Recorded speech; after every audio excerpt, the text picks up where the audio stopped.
Students કેમ છો? હું દીપક બોગરા આપ સૌનું ફરી એક વખત સ્વાગત કરું છું. ગાઈઝ, આપણે જે સ્ટાન્ડર્ડ 11 નું એટોમિક સ્ટ્રક્ચર પરમાણુય બંધારણ ચેપ્ટર શીખતા હતા. એમાં લાસ્ટ ટાઈમ સુધી આપણે બોહરના નમૂના સુધી વાત કરેલી. ઓકે, તો બોહરના નમૂના, એને રિલેટેડ વિવિધ ફોર્મ્યુલાઝ, એની મર્યાદાઓ સુધી વાત કરેલી છે. ઓકે, આજે જે આપણે વાત કરવાની છે ગાઈઝ, એ છે ખૂબ અગત્યનો કન્સેપ્ટ આજે ભણવાનો છે.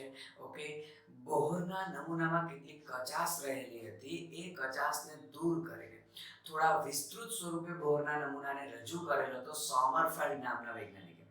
ઓકે, એટલે આપણે એવું ટાઇટલ આપી શકીએ ગાઈસ, બોહર સોમરફેલ્ડનો પરમાણ્વીય નમૂનો.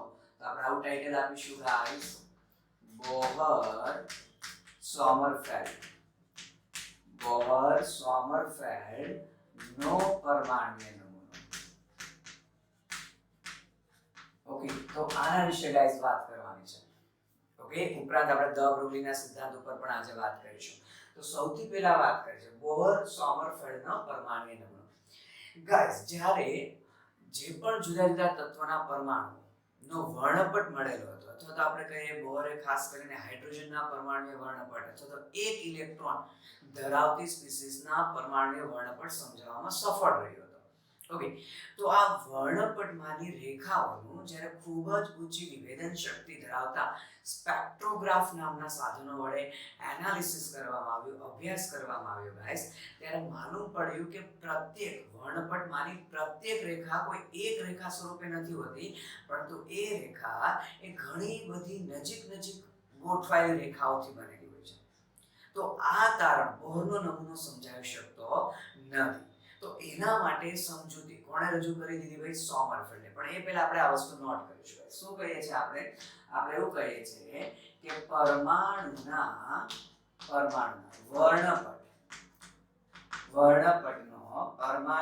વર્ણપટનો ખૂબ જ ઊંચી વિભેદન ક્ષમતા ધરાવતા સ્પેક્ટ્રોગ્રાફ વડે અભ્યાસ કરવામાં આવ્યો, ત્યારે માલુમ પડ્યું કે ગાઈસ, શું માલુમ પડ્યું ગાઈસ?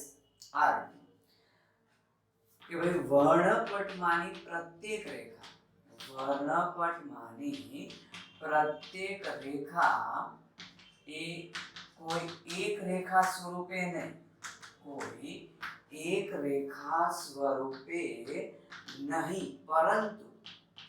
પરંતુ ઘણી બધી અસંખ્ય નજીક ગોઠવાયેલી રેખાઓથી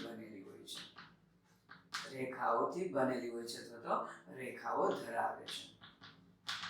ઓકે ગાઈસ, કે વર્ણપટમાંની પ્રત્યેક રેખા કોઈ એક રેખા સ્વરૂપે ન હોય, પરંતુ એ પ્રત્યેક રેખા ઘણી બધી નજીક ગોઠવાયેલી રેખાઓ ધરાવતી હોય છે અથવા તો રેખાઓથી બનેલી હોય છે. ઓકે, તો ગાઈસ, આ કે નજીક ગોઠવાયેલી રેખાઓથી, એટલે કે વર્ણપટની રેખાઓનો આ ઝીણવટપૂર્વક અભ્યાસ એ બોહરના ઇલેક્ટ્રોનના વર્તુળાકાર પથ પરથી સમજાવી શકાતો નથી ગાઈસ. જે ખાસ શબ્દ મેં ઉલ્લેખ કરેલો છે, બોહરના ઇલેક્ટ્રોનના વર્તુળાકાર પથ.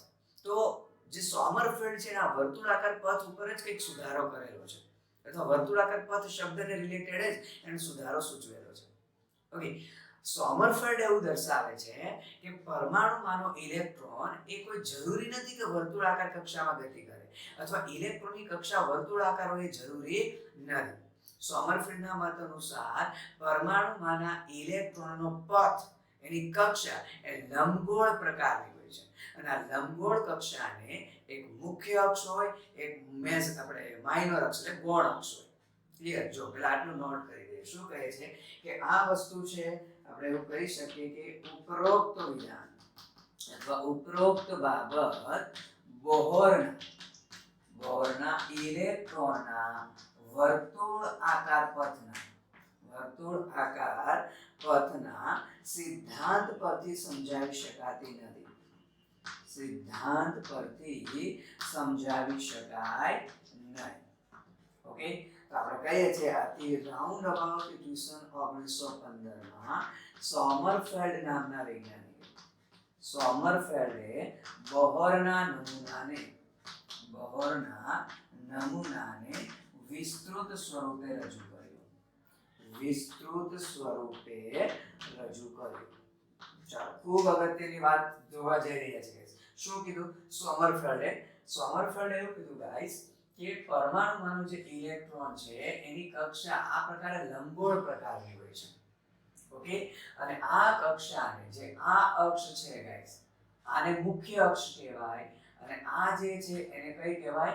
ગૌણ અક્ષ. ઓકે, તો સોમરફેલ્ડ એવું દર્શાવ્યું કે જો આ લંબગોળ છે તે ઇલેક્ટ્રોનના પરિભ્રમણનો માર્ગ છે, એમાંની આ અક્ષને આપણે વાત કરીશું મુખ્ય અક્ષ તરીકે, અને જે આ અક્ષ થઈ છે ગાઈસ એને આપણે કહીશું ગૌણ અક્ષ. ઓકે, તો શું નોટ કરીએ જો કે સોમરફેલ્ડના મત અનુસાર જણાવ્યા અનુસાર શું કીધું તો એને કે પરમાણુમાંના ઇલેક્ટ્રોનને લંબગોળ પ્રકારનો માર્ગ હોય છે. કે પરમાણુમાંનો જે ઇલેક્ટ્રોન છે એ એલિપ્ટિકલ પાથ, લંબગોળ પ્રકારનો માર્ગ ધરાવે છે. ઓકે, આ લંબગોળ પ્રકારના માર્ગને એક મુખ્ય અક્ષ હોય, એક ગૌણ અક્ષ હોય છે. જ્યારે મુખ્ય અક્ષ અને ગૌણ અક્ષની લંબાઈ સમાન બને ત્યારે જ ઇલેક્ટ્રોનનો માર્ગ વર્તુળાકાર બને છે, તે સિવાય બનતો નથી. આવું સોમરફેલ્ડ દર્શાવે છે. તો આપણે કહીએ છીએ કે જ્યારે મુખ્ય અક્ષ અને ગૌણ અક્ષની લંબાઈઓ સમાન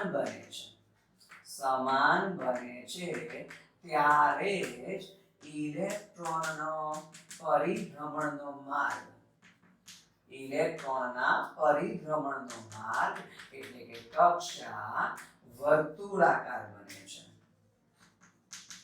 ઓકે, કે ભાઈ ઇલેક્ટ્રોનનો માર્ગ વર્તુળાકાર જ હોય એવું ન હોય, જે બોહરે દર્શાવેલું હતું, બોહરે જણાવ્યું હતું. સોમરફેલ્ડ એવું કહે છે કે ઇલેક્ટ્રોનના પરિભ્રમણનો માર્ગ લંબગોળ પ્રકારનો હોય, જેને એક મુખ્ય અક્ષ હોય, જેને ગૌણ અક્ષ હોય. જ્યારે મુખ્ય અક્ષ અને ગૌણ અક્ષની લંબાઈ સમાન બને ત્યારે જ આ લંબગોળાકારનો જે માર્ગ છે તે વર્તુળાકાર બને. એટલે વર્તુળાકાર માર્ગ એ કોઈ વિશિષ્ટ કિસ્સો છે ઇલેક્ટ્રોનના માર્ગ માટેનો. હંમેશા વર્તુળાકાર હોય એવું જરૂરી નથી. આવું કોણ જણાવે છે? સોમરફેલ્ડ જણાવે છે. બીજું, સોમરફેલ્ડે એવું પણ કીધું કે ઇલેક્ટ્રોનની આવા લંબગોળ પ્રકારના માર્ગમાં ગતિ જો દર્શાવી હોય, ગતિ જો સમજાવવી હોય તો 2 ક્વોન્ટમ આંકની જરૂર પડે છે, નહીં કે 1. જો ફરી ભાર મૂકીએ છીએ, બોરના નમૂના અનુસાર એને એક જ ક્વોન્ટમ આંકની વાત કરેલી હતી. બોરે ફક્ત મુખ્ય ક્વોન્ટમ આંક n ની વાત કરેલી હતી. સોમરફેલ્ડ એવું કહે છે કે લંબગોળ પ્રકારના માર્ગમાં જો ઇલેક્ટ્રોનનું ભ્રમણ સમજાવવું હોય, ઇલેક્ટ્રોનની ગતિ સમજાવવી હોય તો 1 ક્વોન્ટમ આંક નહીં, 2 ક્વોન્ટમ આંકની જરૂર પડે છે. આ જે બીજો ક્વોન્ટમ આંક છે એને એઝીમ્યુથલ ક્વોન્ટમ આંક તરીકે ઓળખવામાં આવ્યો. ઓકે ગાઈસ, જેને સોમરફેલ્ડે સ્મોલ k સંજ્ઞા આપેલી હતી. જોજો, ધ્યાન આપજો, પહેલા નોટ કરીએ છીએ. શું કરીશું? ચાલો, તો આપણે એવું કહીએ છીએ કે સોમરફેલ્ડ અનુસાર શું કહેશું આપણે કે લંબગોળ પ્રકારના માર્ગમાં અથવા પથમાં ઇલેક્ટ્રોનની ગતિ સમજાવવા માટે 2 ક્વોન્ટમ આંકની જરૂર પડે છે. 2 ક્વોન્ટમ આંકની જરૂર પડે છે, નહીં કે બોહરના જણાવ્યા અનુસાર 1 ક્વોન્ટમ આંક. ગલત. 1 ક્વોન્ટમ આંકની નથી જરૂર પડતી. સોમરફેલ્ડ એવું દર્શાવે 2 ક્વોન્ટમ આંકની જરૂર પડે છે. અને આ જે બીજો ક્વોન્ટમ આંક જે રજૂ કર્યો એ બીજા ક્વોન્ટમ આંકને એણે નામ આપ્યું એઝીમ્યુથલ ક્વોન્ટમ આંક. એઝીમ્યુથલ ક્વોન્ટમ આંક તરીકે ઓળખવામાં આવે છે, જેની સંજ્ઞા એને સ્મોલ k સૂચવેલી છે. કઈ સંજ્ઞા સૂચવવાની છે કે. ઓકે ગાઈસ, હજી નમૂનો બાકી છે. એ પેલા ફટાફટ થોડું રિવાઇઝ કરીએ. તમે પણ નોટ કરી લેજો, બોર્ડ સાફ કરી શકો છો આપણે. તો ઓલ ઓવર એવું કીધું કે એક ઇલેક્ટ્રોન ધરાવતી સ્પીસીઝ માટે જે વર્ણપટ છે એ બોહરનો નમૂનો સફળતાપૂર્વક સમજાવી શકતો હતો, એવું આપણે લાસ્ટ લેક્ચર સુધી ભણ્યા. પરંતુ જ્યારે આ પરમાણુના વર્ણપટોને ખૂબ જ ઊંચી વિભેદન શક્તિ ધરાવતા સ્પેક્ટ્રોગ્રાફ વડે અભ્યાસ કરવામાં આવ્યો, તો ગાઈસ એવું માલુમ પડ્યું કે પ્રત્યેક રેખા છે એ કોઈ એક જ રેખા નથી બનેલી હોતી, પરંતુ કે પ્રત્યેક રેખા નજીક નજીક ગોઠવાયેલી અસંખ્ય રેખાઓની બનેલી હોય છે. ક્લિયર? Sorry guys.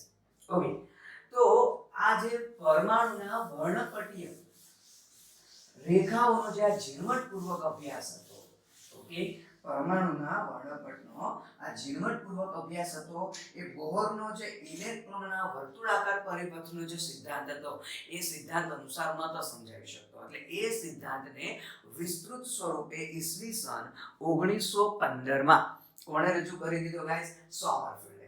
સોમરફેલ્ડે શું જણાવ્યું કે ભાઈ ઇલેક્ટ્રોનના પરિભ્રમણનો માર્ગ એ ગોળાકાર જ એવું જરૂરી નથી. ઇલેક્ટ્રોનના પરિભ્રમણનો માર્ગ એલિપ્ટિકલ એટલે લંબગોળ હોય છે. એ લંબગોળ માર્ગને એક મુખ્ય અક્ષ હોય, એક ગૌણ અક્ષ હોય, અને જ્યારે મુખ્ય અક્ષ અને ગૌણ અક્ષના મૂલ્ય સમાન બને ત્યારે જ ઇલેક્ટ્રોનના પરિભ્રમણનો માર્ગ વર્તુળાકાર બને. એનો મતલબ ઇલેક્ટ્રોનનો વર્તુળાકાર પરિપથ, વર્તુળાકાર માર્ગ એ કોઈ વિશિષ્ટ કિસ્સો છે જે બંને અક્ષની લંબાઈ સમાન બને ત્યારે જ પોસિબલ છે. બીજું, સોમરફેલ્ડ એવું પણ કીધું, તો આ લંબગોળ પ્રકારના માર્ગમાં ઇલેક્ટ્રોનની જો ગતિ સમજાવી હોય તો એક ક્વોન્ટમ આંક નહીં પણ તો બે ક્વોન્ટમ આંકની જરૂર પડે. ઓકે, તો એક ક્વોન્ટમ આંક તો ખબર જ છે કયો? બોહર અનુસાર મુખ્ય ક્વોન્ટમ આંક. પણ બીજો ક્વોન્ટમ આંક રજૂ થયો, એને નામ આપવામાં આવ્યું એઝીમુથલ ક્વોન્ટમ આંક, જેને સ્મોલ કે સંજ્ઞા વડે દર્શાવાય છે. તો ગાઈસ, એણે આ રીતનો ડાયાગ્રામ સમજાવ્યો છે. ચાલો, તો n/k, તો n એ મુખ્ય અક્ષની લંબાઈ દર્શાવે છે, એટલે કે મુખ્ય અક્ષની લંબાઈ. તો મુખ્ય ક્વોન્ટમ આંક n છે, તો મુખ્ય અક્ષની લંબાઈ દર્શાવે. એઝીમુથલ ક્વોન્ટમ આંક k છે, એ ગૌણ અક્ષની લંબાઈ દર્શાવે છે. ગૌણ અક્ષની લંબાઈ દર્શાવે છે. ગાઈસ, આગળ જતા સોમરફેલ્ડે એવું પણ કીધું કે આ જે એઝીમુથલ ક્વોન્ટમ આંક છે k, એને કુલ 1 થી n સુધીના મૂલ્યો હોય. ઓકે, કે ભાઈ એઝીમુથલ ક્વોન્ટમ આંક, એઝીમુથલ ક્વોન્ટમ આંક, એઝીમુથલ ક્વોન્ટમ આંક k એ 1 થી n સુધીના મૂલ્યો દર્શાવે છે. અને આ દરેક મૂલ્યો છે એ ધન પૂર્ણાંક સંખ્યા છે. દરેક મૂલ્ય શું છે ભાઈ? ધન પૂર્ણાંક સંખ્યા છે, એવું આપણે સોમરફેલ્ડ દર્શાવે છે. ક્લિયર? તો એણે એવું કીધું ગાઈસ કે જ્યારે n = 3 હોય ત્યારે k ના મૂલ્યો 1 2 3 હોઈ શકે છે. ઓકે, તો આને જો ડાયાગ્રામ દ્વારા દર્શાવીએ તો આ રીતે દર્શાવાય છે ગાઈસ.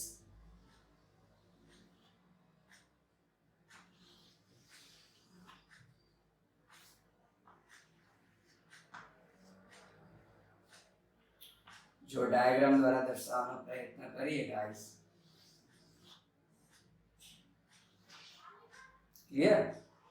જો એણે એવું કીધું કે આ ત્રણેય માટે મુખ્ય ક્વોન્ટમ આંક n = 3 છે. n = શું છે ભાઈ? 3 છે. આના માટે k નું મૂલ્ય મીન્સ કે એઝીમુથલ ક્વોન્ટમ આંકનું મૂલ્ય 1 છે. આના માટે એઝીમુથલ ક્વોન્ટમ આંકનું મૂલ્ય 2 છે. આના માટે એઝીમુથલ ક્વોન્ટમ આંકનું મૂલ્ય 3 છે. તો તમે જો, જ્યારે n = k થાય છે ત્યારે મુખ્ય અક્ષ અને ગૌણ અક્ષ બે સમાન લંબાઈની બને છે. માની લીધો એક્ઝેક્ટ ગોળાકાર છે. ઓકે, તો ફરી એને એકને એક કીધું કે જ્યારે n = k થાય ત્યારે જ ઇલેક્ટ્રોનના પરિભ્રમણનો માર્ગ કેવો બને છે? ગોળાકાર. તો ઓલ ઓવર એ મુખ્ય ઉર્જા સ્તર જો આપણે 3 લઈએ તો સોમરફેલ્ડના મત અનુસાર એ મુખ્ય ઉર્જા સ્તરમાં બીજી 3 ગૌણ ઉર્જા સ્તર કે જેને પાછળથી કક્ષકો તરીકે ઓળખવામાં આવે, તો મુખ્ય ઉર્જા સ્તર 3 હોય તો એમાં રહેલા ગૌણ ઉર્જા સ્તર એટલે કક્ષકો પણ કેટલી હોય? 3 હોય. જે અનુક્રમે k = 1 1, k is equal to 2, k is equal to 3 વડે રજૂ થાય. ઓકે, નોટ કરતા જજો ગાઈસ. મેં કીધું છે ઇમ્પોર્ટન્ટ પોઈન્ટ જ નોટ કરીશું. શું કીધું કે જ્યારે મુખ્ય ઊર્જા સ્તરનું મૂલ્ય 3 હોય ત્યારે એને 3 ગૌણ ઊર્જા સ્તર એટલે કે 3 કક્ષકો હોય જેને related k is equal to 1, k is equal to 2, k is equal to 3 થાય. બીજું ગાઈસ, સોમરફેલ્ડે એ પણ દર્શાવ્યું, સોમરફેલ્ડે જે રીતે બોહરે હાઇડ્રોજન પરમાણુના એક ઇલેક્ટ્રોન માટેની ઊર્જા માટેનું સૂત્ર તારવેલ હતું, એમ સોમરફેલ્ડે આ લંબગોળ પ્રકારની કક્ષામાં ગતિ કરતો ઇલેક્ટ્રોન, તો એની સાથે કોઈ કોણીય વેગમાન હશે. તો લંબગોળ પ્રકારની કક્ષામાં ગતિ કરતા ઇલેક્ટ્રોનના વેગમાનના ક્વોન્ટીકરણ સિદ્ધાંતનો ઉપયોગ કરીને સોમરફેલ્ડે પણ હાઇડ્રોજન પરમાણુમાંના ઇલેક્ટ્રોનની ઊર્જાનું સમીકરણ રજૂ કરેલું છે. ઓકે, તો એ ઊર્જાનું સમીકરણ અને શું રજૂ કર્યું છે ગાઈસ? સોમરફેલ્ડે હાઇડ્રોજનમાંના ઇલેક્ટ્રોનની ઊર્જા માટે સમીકરણ આવું રજૂ કરેલું છે કે -2e⁴ પાઈ સ્ક્વેર z² પણ હાઇડ્રોજન માટે z1 થાય એટલે પાઈ² z² m upon n + k², okay, h². જોજો ગાઈસ, બોહરના સૂત્રમાં ખાલી આ k નહોતો. હાઇડ્રોજન અહીંયા z² આવે પણ હાઇડ્રોજન માટે z નું મૂલ્ય 1 થાય એટલે આપણે નથી લખ્યો. બોહરના સૂત્ર આ જ હતું, ફક્ત ત્યાં n² h² હતું, k નહોતો. તો આ સૂત્ર પરથી સોમરફેલ્ડ એવું કહે છે કે ઇલેક્ટ્રોનની ઊર્જા એ ફક્ત મુખ્ય ક્વોન્ટમ આંક પર નથી આધાર રાખતી. જોજો, બોહરે ખાલી n લખ્યું તો એટલે બોહરના સૂત્ર અનુસાર ઇલેક્ટ્રોનની ઊર્જા મુખ્ય ક્વોન્ટમ આંક n પર આધાર રાખે છે. જ્યારે સોમરફેલ્ડ એવું કહે છે કે ઇલેક્ટ્રોનની ઊર્જા એકલા મુખ્ય ક્વોન્ટમ આંક પર નહીં પણ સાથે સાથે ગૌણ ક્વોન્ટમ આંક પર પણ આધાર રાખે છે. ક્લિયર? એ કેના પરથી કીધું? તો એણે કીધું ઇલેક્ટ્રોનની પ્રત્યેક સંક્રાંતિ. ગાઈસ યાદ કરો, આપણે જે વર્ણપટમાં રેખાઓ મળતી હતી, તો ઇલેક્ટ્રોન નીચા ઊર્જા સ્તરમાંથી ઊંચા ઊર્જા સ્તરમાં જાય, ફરી પાછો ઊંચા ઊર્જા સ્તરમાંથી નીચા ઊર્જા સ્તરમાં દાખલ થતો હતો અને ત્યારે તે ચોક્કસ તરંગલંબાઈનું વિકિરણ ઉત્સર્જિત કરતો હતો. એને આધારે, ટૂંકમાં ઇલેક્ટ્રોનની સંક્રાંતિને આધારે વર્ણપટમાં રેખાઓ મળતી હતી. તો સોમરફેલ્ડ એવું કહે છે કે ઇલેક્ટ્રોનની પ્રત્યેક સંક્રાંતિ સાથે સંકળાયેલું જે વિકિરણ છે એ વિકિરણની આવૃત્તિ એ k ના મૂલ્યના બદલાવા સાથે બદલાય છે. ઓકે, તો આવૃત્તિ બદલાય છે તો ઊર્જા પણ બદલાય, કારણ કે આવૃત્તિ અને ઊર્જા એકબીજાને સમપ્રમાણમાં છે. એટલે સોમરફેલ્ડે કીધું કે આવૃત્તિ અલ્ટિમેટલી ઊર્જા ફક્ત મુખ્ય ક્વોન્ટમ આંક n પર નહીં, ગૌણ ક્વોન્ટમ આંક k પર પણ આધાર રાખે છે. ક્લિયર? શું કહીએ? જો આપણે લખીએ છીએ ગાઈસ કે સોમરફેલ્ડના જણાવ્યા અનુસાર ઇલેક્ટ્રોનની ઊર્જા, ઓકે, એ ફક્ત મુખ્ય ક્વોન્ટમ આંક n પર જ નહીં પરંતુ એઝીમ્યુથલ ક્વોન્ટમ આંક સ્મોલ k પર પણ આધાર રાખે છે. અને આ વિધાનને કેના પરથી કીધું ગાઈસ? સ્મોલ k પર આધાર રાખે છે. કેના પરથી કીધું? એણે એવું કીધું કે ઇલેક્ટ્રોનની પ્રત્યેક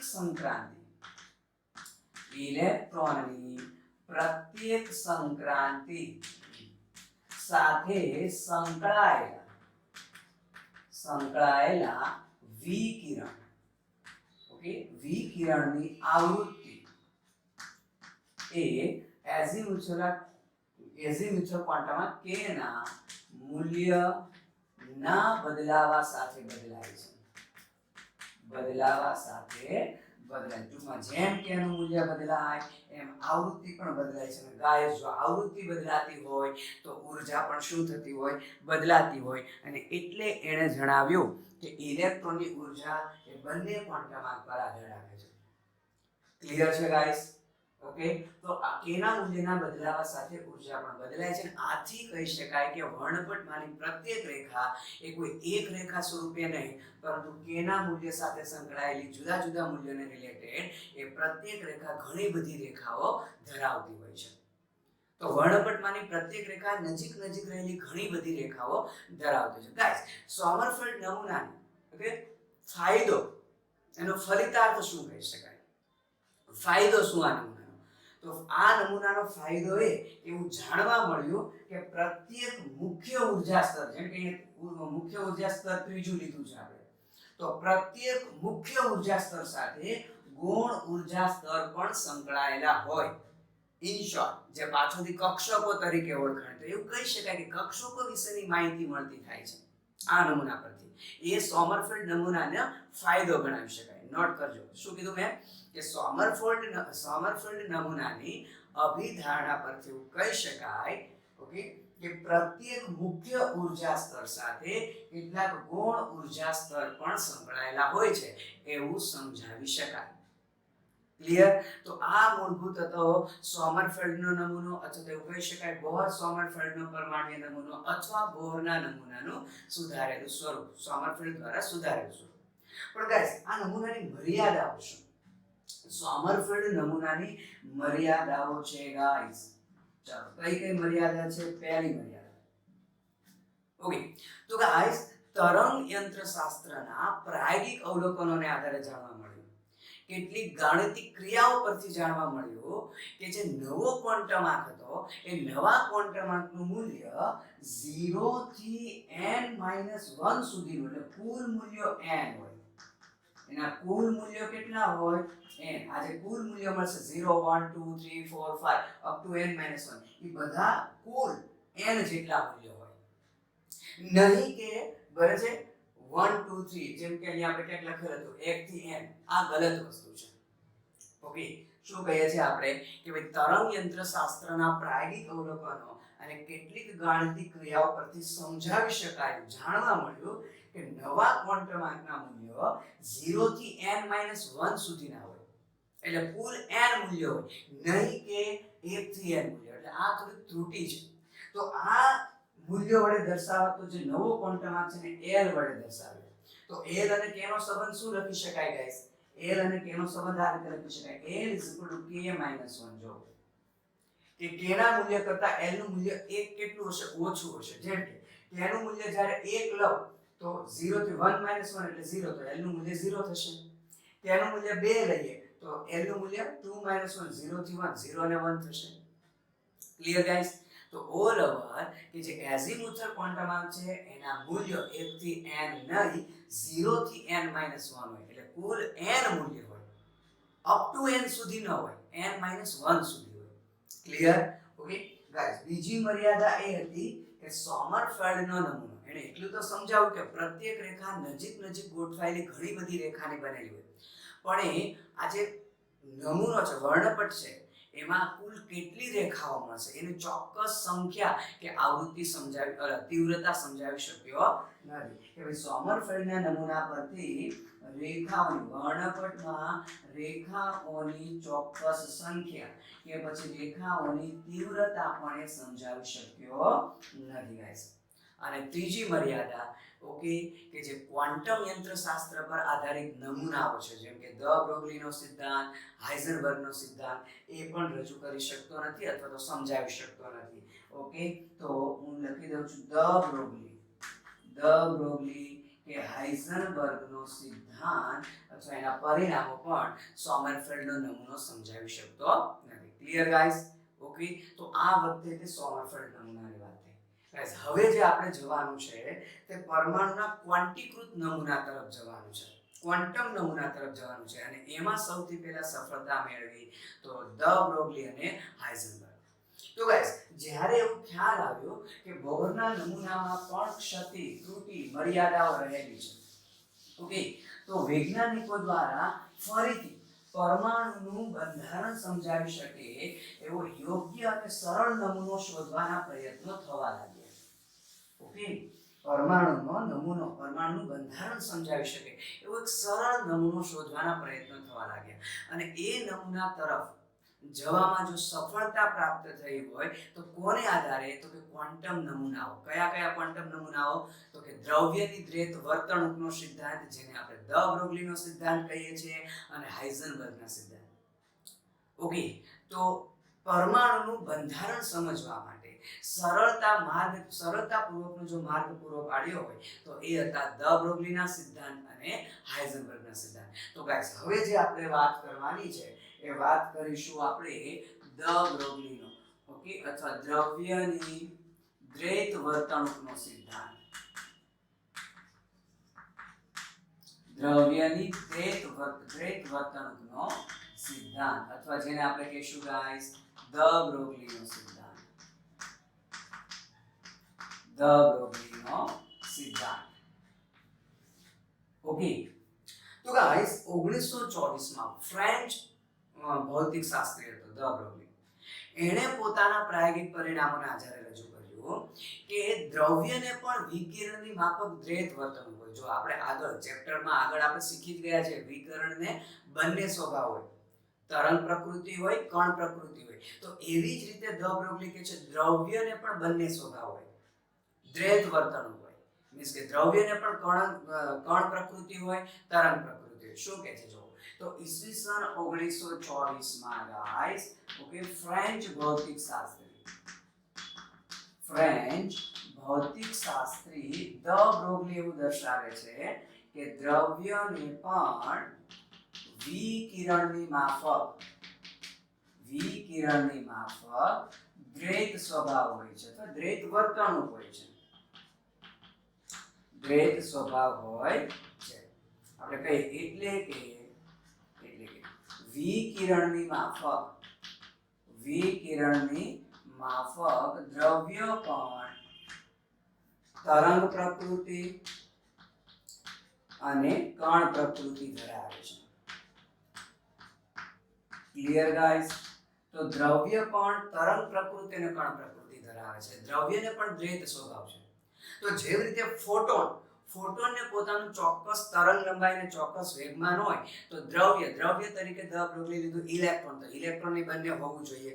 ઓકે, તો શું કહે છે કે આથી કહી શકાય કે જેવી રીતે ફોટોનને પોતાની ચોક્કસ તરંગ લંબાઈ કે પોતાનું ચોક્કસ વેગમાન હોય, એમ ઇલેક્ટ્રોનને પણ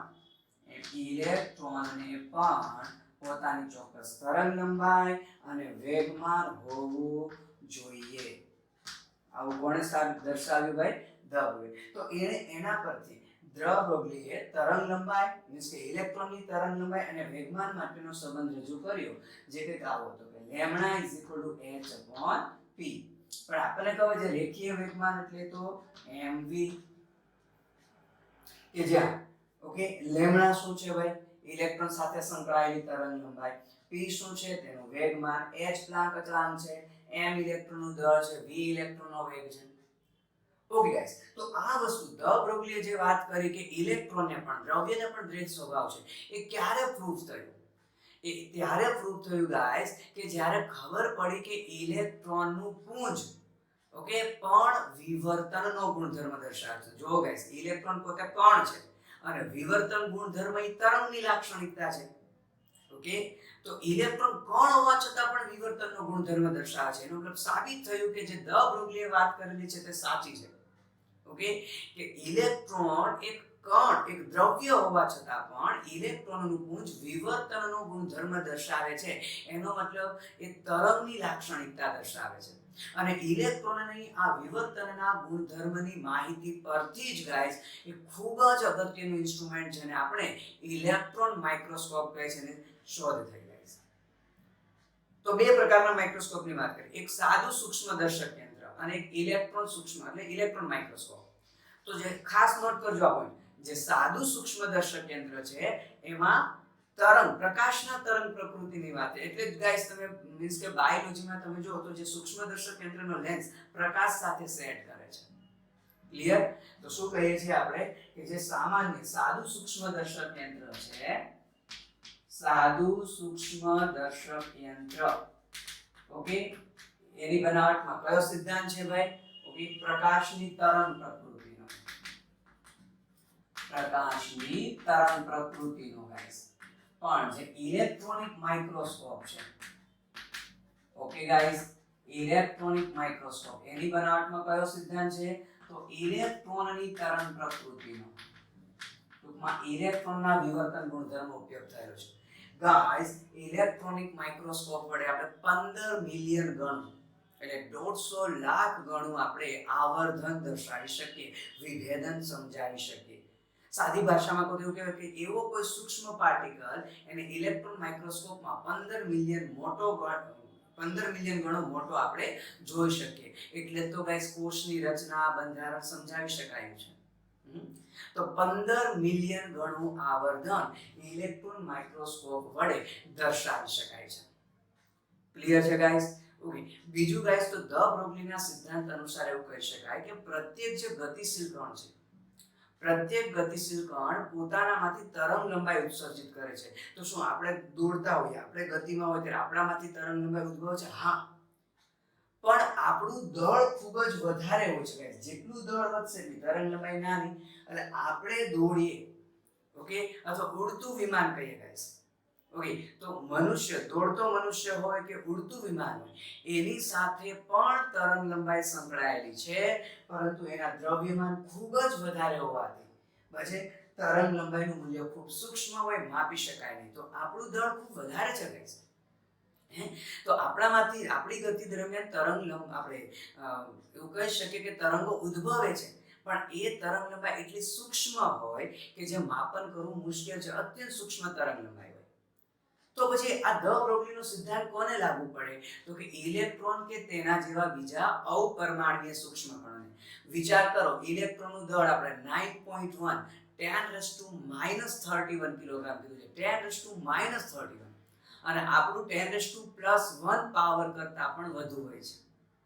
તો સીધી વસ્તુ છે, અતિ સૂક્ષ્મ દળ ધરાવતા કણ માટે જ ધ બ્રોગલીનો સિદ્ધાંત લાગુ પાડી શકાય, કારણ કે એ લોકોનું દ્રવ્યમાન ખૂબ સૂક્ષ્મ હોય, તેની તરંગ લંબાઈ મોટી હોય, તો આપણે માપન કરી શકીએ.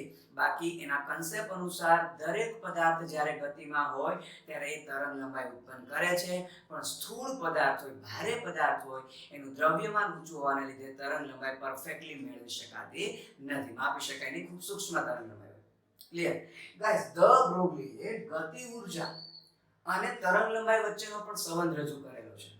ઓકે, તો ધ બ્રોગલી તરંગ લંબાઈ લેમ્ડા અને ગતિ ઉર્જા વચ્ચેનો સંબંધ આપણે જોવા જઈએ છીએ. તો ગાઈસ, આપણને બધાને ખ્યાલ છે ગતિ ઉર્જા kinetic energy is equal two, એનું સૂત્ર શું થાય? 1/2 mv². ચાલો બંને બાજુ દળ વડે ગુણી દઈએ તો m કાઇનેટિક એનર્જી તો છે જ, ઇઝ ઇક્વલ ટુ 1/2, બંને બાજુ m વડે ગુણાકાર કર્યો તો m²v². Clear guys? ચાલો m²v² ને કરતા બનાવી દે તો m²v² is equal to 2m kinetic energy. ફિઝિક્સમાં પણ કામ લાગવાનું છે ગાઈસ. ચાલો તો ઓબ્વિયસલી છે mv એટલે શું લખીશું? √2m kinetic energy. તો ધ બ્રોગલી સિદ્ધાંત અનુસાર શું છે ભાઈ? Lambda is equal two h/mv. Ultimately આ શું થઈ ગયું? p, mv એટલે p. તો ધ બ્રોગલી સિદ્ધાંત અનુસાર lambda is equal two h/p અથવા h/mv. તો ડાયરેક્ટ કિંમત મૂકીએ તો h/√2m કાઇનેટિક એનર્જી. ગાઈસ, જ્યારે ગતિ ઉર્જા આપેલી હોય, તરંગ લંબાઈ શોધવી હોય, ત્યારે આ ડાયરેક્ટ સૂત્ર તમને MCQ સોલ્વ કરવામાં ખૂબ કામ લાગવાનું છે. આ ઉપરાંત ગાઈસ, ડેવિસન અને ગર્મર નામના વૈજ્ઞાનિકે એવું કીધું કે જ્યારે કોઈ વીજભારિત કણ કે જે q કુલમ વીજભાર ધરાવતો હોય, નોટ કરજો ગાઈસ, કે જ્યારે કોઈ વીજભારિત કણ q કુલમ જેટલો વીજભાર ધરાવતો હોય, એને v વોલ્ટ જેટલો પોટેન્શિયલના તફાવતથી પ્રવેગિત કરીએ. નોટ કરજો, હું લખીશ નહીં, મારી પાસે થોડી ઓછી જગ્યા છે. શું કરીશું? ફરી કે જ્યારે કોઈ વીજભારિત કણ કે જેની પાસે કેટલો વીજભાર હોય? q કુલમ જેટલો, એને v વોલ્ટ જેટલા પોટેન્શિયલ તફાવતથી પ્રવેગિત કરીએ તો એની ગતિ ઉર્જા કેટલી હોય? તો એની ગતિ ઉર્જા એ વીજભાર q અને પોટેન્શિયલ તફાવત જેટલી જ હોય. ઓકે, કેપિટલ Q આપો કે સ્મોલ q આપો, કઈ ફેર નહીં પડે. ક્લિયર? તો એનો મતલબ ગાઈસ આપણે એવું કહી શકીએ, હું આ કાઇનેટિક એનર્જીની જગ્યાએ qv પણ લખી શકું, વોલ્ટ ઇન્ટુ કુલમ પણ લખી શકું, કારણ કે વોલ્ટ ઇન્ટુ કુલમ એટલે જૂલ અને ગતિ ઉર્જા આપણે જૂલમાં જ નક્કી કરીએ છીએ. તો અલ્ટિમેટલી એમ કહી શકાય કે 1/2 mv² qv. આ જ રીતે બેઠી સાબિતી આપી શકાય. બરાબર, પણ ડાયરેક્ટ આપણે ગતિ ઉર્જા q, તો અહીંયા હું k ની જગ્યાએ શું લખી શકું? કન્ટિન્યુ જો, તો h/√2m, k છે ત્યાં હું શું લખી શકીશ? qv પણ લખી શકું. તો જ્યારે પોટેન્શિયલ ડિફરન્સ વિદ્યુતભાર આપેલો હોય ત્યારે પણ તરંગ લંબાઈ આ સૂત્ર પરથી ડાયરેક્ટ આપણે શોધી શકીએ. ક્લિયર છે ગાઈસ? ઓકે, તો આ જે વાત છે કોની વાત છે? દ બ્રોગલીની. ગાઈસ હજુ એક વાત કે દ બ્રોગલીના સિદ્ધાંત પરથી આપણે બોરના નમૂનામાં જે આપણે ચોથી કે પાંચમી અભિધારણા લખેલી હતી ઇલેક્ટ્રોનના કોણીય વેગમાની, યાદ કરો mvr nh/2π, યાદ કરો આજે યાદ કોણીય વેગમાનની જે અભિધારણા હતી mvr nh/2π એની સાબિતી પણ દ બ્રોગલીના સિદ્ધાંત પરથી મળે છે. કઈ રીતે? જો કઈ રીતે તો થોડુંક અહીંયા ધ્યાન આપી દેજો. બહુ ટૂંકું છે એટલે હું બહુ ઓછી સ્પેસ લઈશ. જો કે દ બ્રોગલીના સિદ્ધાંત પરથી બોહરનો જે નમૂનો હતો ગાઈસ, ઓકે, એમાં ઇલેક્ટ્રોનના કોણીય વેગમાન રિલેટેડ જે અભિધારણા હતી એ પણ દ બ્રોગલીના સૂત્ર પરથી તારવી શકાય છે. દ બ્રોગલીનું સૂત્ર શું કહે છે? λ = h/mv. આ દ બ્રોગલીનું સૂત્ર છે જે આપણે બધા હવે જાણીએ છીએ. તો બોહરે શું કીધું હતું કે પરમાણુમાંનો જે ઇલેક્ટ્રોન છે એ કેન્દ્રની આસપાસ વર્તુળાકાર માર્ગમાં ગતિ કરે છે, એવું બોહરે કીધેલું. અને દ બ્રોગલી શું કહે છે કે ઇલેક્ટ્રોન કણ પ્રકૃતિ ધરાવે છે, તરંગ પ્રકૃતિ ધરાવે છે. તો ઇલેક્ટ્રોનની તરંગ પ્રકૃતિની વાત કરવાની છે કે ઇલેક્ટ્રોન સાથે સંકળાયેલા જો તરંગો ઇન ફેઝ હોય, સમાન કલામાં હોય. આપણે આના વિશે આ ચેપ્ટરની શરૂઆતમાં વાત કરેલી હતી. ખાસ કરીને કદાચ ઘન અવસ્થામાં વાત કરી હતી કે ક્યારે તરંગ સમાન કલામાં કહેવાય ઇન ફેઝ ને ક્યારે આઉટ ઓફ ફેઝ કહેવાય. ઓકે, તો ઇલેક્ટ્રોન સાથે સંકળાયેલું તરંગ એ જ્યારે સમાન કલામાં હોય એટલે આ રીતે દર્શાવવાનો પ્રયત્ન કરીએ. ચાલો, આ બોહર અનુસાર વર્તુળાકાર કક્ષા છે. ઓકે, બોહર અનુસાર વર્તુળાકાર કક્ષા. તો ઇલેક્ટ્રોન તરંગ પ્રકૃતિ ધરાવે છે, તો માનો આ રીતે. જો તો આને સમાન કલામાં ઇન ફેઝ કહેવાય. જો કોઈક આ રીતે હોત, માનો આ વર્તુળાકાર પથ છે, જો સપોઝ આ રીતે હોત, જો અહીંયા મેચ થતું નથી તો આને આઉટ ઓફ ફેઝ કહીશું, મીન્સ કે વિરુદ્ધ કલામાં એવું કહી શકાય. ઓકે, આને આપણે ઇન ફેઝ કહીશું. તો શું કહે છે? ફરીથી દ બ્રોગલી એવું કહે છે કે ઇલેક્ટ્રોન સાથે સંકળાયેલું તરંગ એ જ્યારે સમાન કલામાં હોય ત્યારે વર્તુળાકાર કક્ષાનો જે પરિઘ છે, ચાલો પરિઘ આપણે કહીએ, પરિઘ કોના વડે દર્શાવાય? 2πr. તો પરિઘનું મૂલ્ય એ આ તરંગની તરંગ લંબાઈના કોઈ ધન પૂર્ણાંક સંખ્યાના ગુણાકાર જેટલું હોય. ઓકે, સમજાણું? ઓકે, શું કહે છે? દ બ્રોગલીના મત અનુસાર ઇલેક્ટ્રોન સાથે સંકળાયેલું તરંગ જ્યારે સમાન કલામાં હોય ત્યારે વર્તુળાકાર કક્ષાનો જે પરિઘ છે એનું મૂલ્ય ઇલેક્ટ્રોન સાથે સંકળાયેલા તરંગની તરંગ લંબાઈના ધન પૂર્ણાંક સંખ્યાના ગુણાકાર જેટલું હોય. હવે લેમ્ડાની વેલ્યુ મૂકી દઈએ તો 2πr = n. લેમ્ડાની બદલે h/mv. તો mv ને આ બાજુ લાવીએ, 2π ને નીચે લઈ જાય, જો તો mvr = n h/2π. તો જો આવી ગયું બોરના અભિધારણામાં જે કોણીય વેગમાનનું સૂત્ર હતું તે. ઓકે, ઘણી વખત સ્ટુડન્ટ એવી રીતે વિચારે છે કે ભાઈ આની ઉપરથી આ તારવે છે, આની ઉપરથી આ તારવે છે, પણ હકીકતમાં બોહરે જે આના ઉપરથી આ તારવેલ હતું. ટૂંકમાં બોહરે શું આપણે દ બ્રોગલીએ આના પરથી આ વસ્તુ તારવેલી હતી અને સાબિત કર્યું હતું કે બોહરે જે અભિધારણા આપેલી હતી ને સાચી હતી. Clear guys? તો આ જે દરેકે દરેક વાત થઈ એ કોના વિશેની વાત થઈ ગાઈસ? દ બ્રોગલી વિશેની વાત થઈ. હવે જે આપણે વાત કરવાની છે એ હાઇઝનબર્ગના સિદ્ધાંત વિશે આપણે વાત કરવાની છે. કોના વિશે વાત કરવાની છે?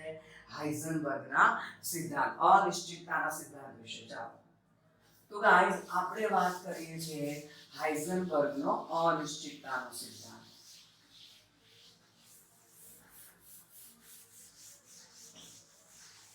ચાલો, એવું લાગે તો હાઇઝનબર્ગના અનિશ્ચિતતાના સિદ્ધાંતનો કન્સેપ્ટ જ અત્યારે ડિસ્કસ કરીશું, કારણ કે કદાચ જો આખો સિદ્ધાંત હું સમજાવવા જઈશ તો મારા ખ્યાલથી વિડિયો ખૂબ મોટો થઈ જશે. ઓકે, જોઈએ એવું લાગે તો પ્રાઇમરી વાત કરી દઈએ સિદ્ધાંત સુધી, બરોબર છે?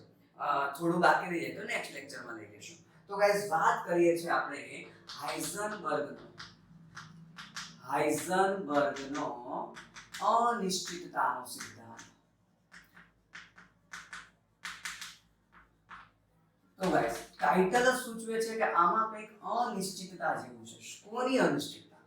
ઓકે, તો વાત કરીએ તો હાઇઝનબર્ગ નામના વૈજ્ઞાનિકે એવું દર્શાવ્યું કે ભાઈ જે સ્થૂળ પદાર્થ છે, ભારે પદાર્થ, એનું સ્થાન કે એનો વેગ આપણે કોઈ પણ સમય ચોકસાઈપૂર્વક નક્કી કરી શકીએ. કોના માટે? સ્થૂળ પદાર્થ, ભારે પદાર્થ માટે.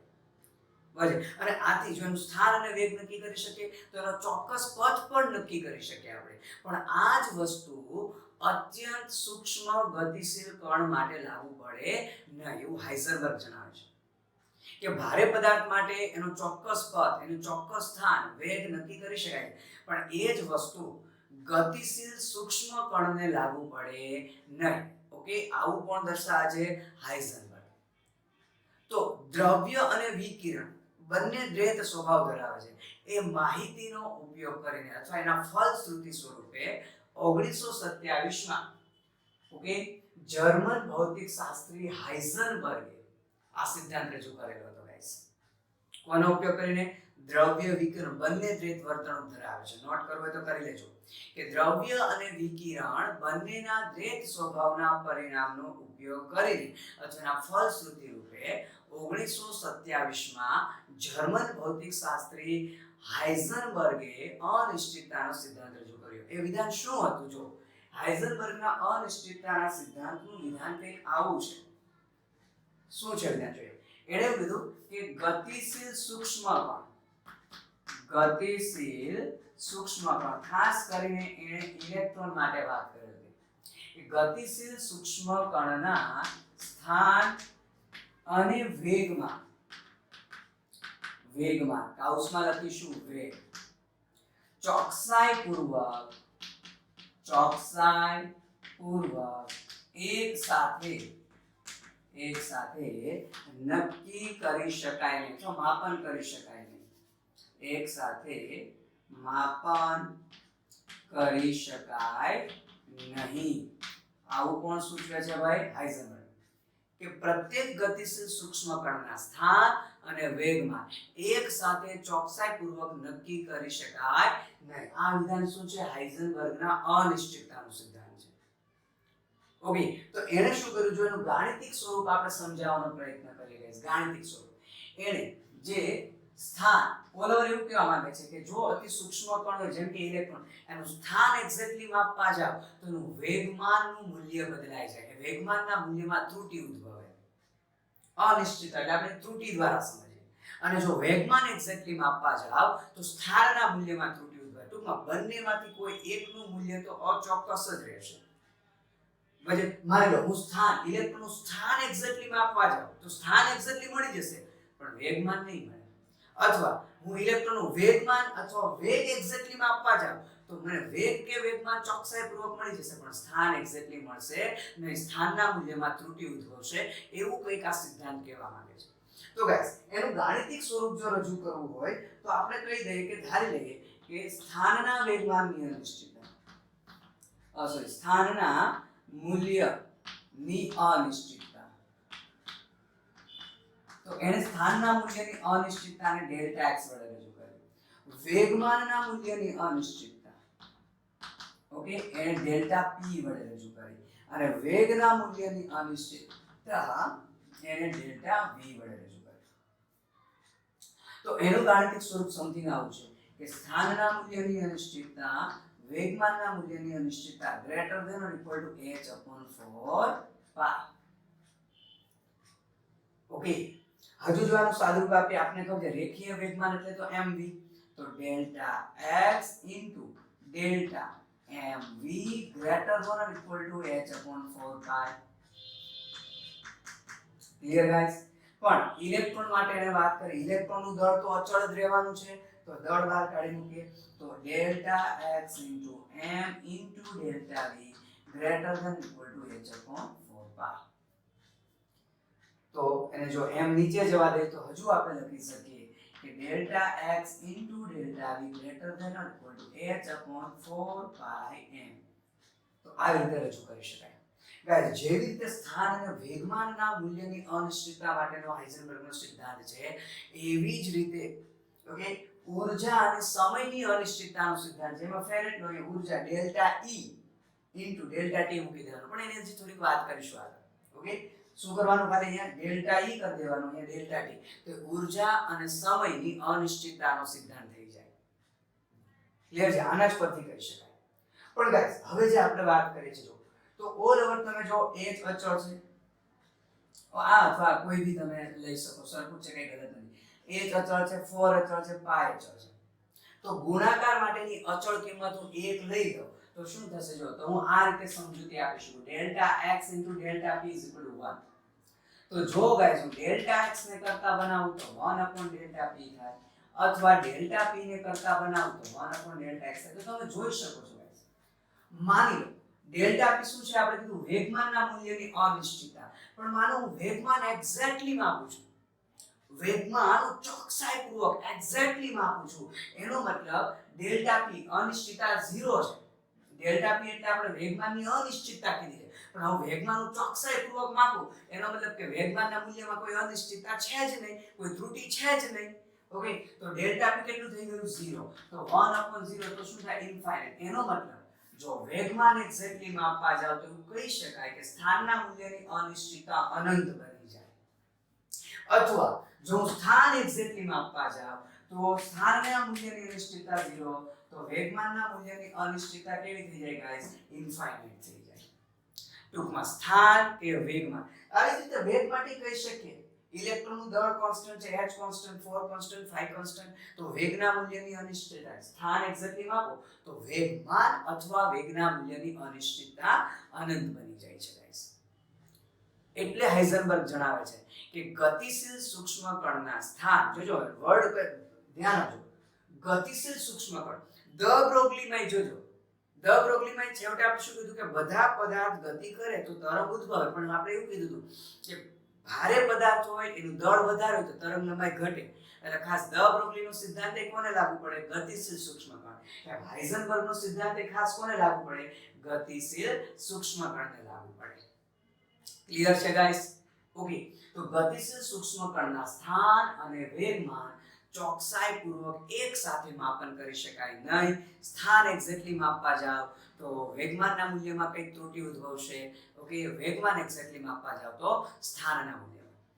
ગાઈસ હજુ પણ હાઇઝનબર્ગના સિદ્ધાંત વિશે વાત કરવી છે, પણ આજે અહીંયા સ્ટોપ કરીશું. ઓકે, થોડોક વિડીયો નહીતર મોટો બની જશે. તો આગલો લેક્ચર અહીંથી જ કન્ટિન્યુ કરીશું. આપણે ઇલેક્ટ્રોનનું સ્થાન માપવાનો પ્રયત્ન કરીશું, ઇલેક્ટ્રોન માઇક્રોસ્કોપ વડે, અને કઈ રીતે એનો વેગ કે વેગમાન બદલાઈ જાય એના વિશે વાત કરવી છે. બીજું એ ખૂબ અગત્યનો કન્સેપ્ટ કે શાના પરથી કહી શકાય કે ઇલેક્ટ્રોન પરમાણુના કેન્દ્રમાં ન હોય, કેન્દ્રની બહાર હોય. શાના પરથી કહી શકાય કે હાઇઝનબર્ગનો અનિશ્ચિતતાનો સિદ્ધાંત અતિ સૂક્ષ્મ કણ મીન્સ કે ઇલેક્ટ્રોન જેવા અપરમાણ્વીય કણને જ લાગુ પડે, ભારે કણને લાગુ પડે નહીં. આ દરેક પ્રશ્નના જવાબ ગાઈસ આપણે આવતા લેક્ચરમાં વાત કરવાની છે. એ પણ ખૂબ અગત્યનો ટોપિક છે. ક્લિયર? તો અહીંયા સુધી રાખે છે. પરફેક્ટ રિવિઝન કરો, એમસીક્યુ સોલ્વ કરો. Okay, best of luck guys.